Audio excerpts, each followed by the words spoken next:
Happy 4th of July to all my American viewers, and a very special thank you and a shout out to the American Armed Forces. Seriously, thanks. This episode will be short as a result of the holiday, but we will go through some very interesting pieces of information, dealing mainly with the potential plots of Fallout 4. But before we go on towards that topic, let's recap on the potential developmental cycle of Fallout 4. A likely beginning start point of Fallout 4's development cycle is in 2012. If you take into account how long Bethesda Game Studios takes to develop games, then a reasonable release date of Fallout 4 would be in 2015-2016.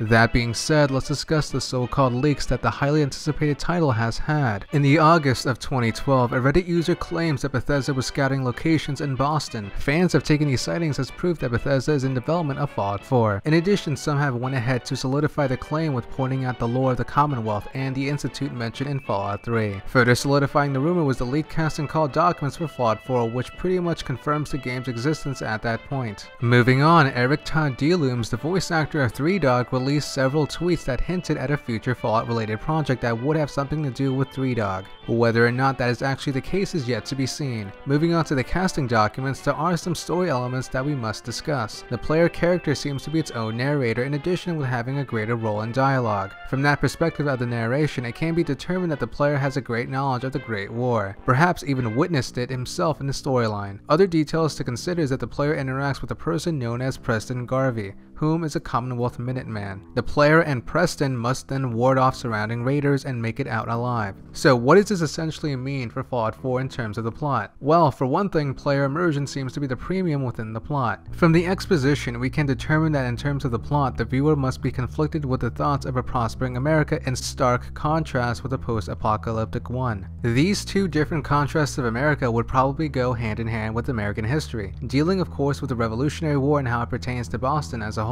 In addition, it seems to me that the Commonwealth is a legitimate military entity. However, since there are raiders, we can determine that the Commonwealth doesn't have full control of Boston. So what about the Institute? Well, from what we know about Fallout 3, we do know that the Institute is a great source of great minds and incredible technology, with the capacity of creating near-human-like androids. So we can determine that androids in some aspect will be integrated in the plot of Fallout 4. So what about other groups found in the Wasteland, such as the Brotherhood of Steel or the Enclave? Well, we can't really say for sure. I would like to have as little speculation as possible in these videos. For all we know, the Brotherhood or the Enclave may not even be in the game. Special thanks goes to Paladin Elijah and Raider 343 for contributing to this episode. If you have any information dealing with Fallout 4, comment below with the source and I'll feature your name on next week's episode. In episode 3, we'll be discussing a possible Fallout project dealing with Obsidian Entertainment. Episode 3 will arrive next Friday on the 11th. Please like, comment, and subscribe if you're new.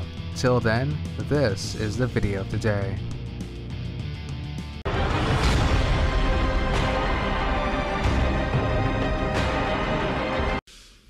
Say, can you see by the dawn's early light what so proudly we hailed at the twilight's last gleaming, whose broad stripes and bright stars through the perilous fight for the ramparts we watched were so gallantly streaming.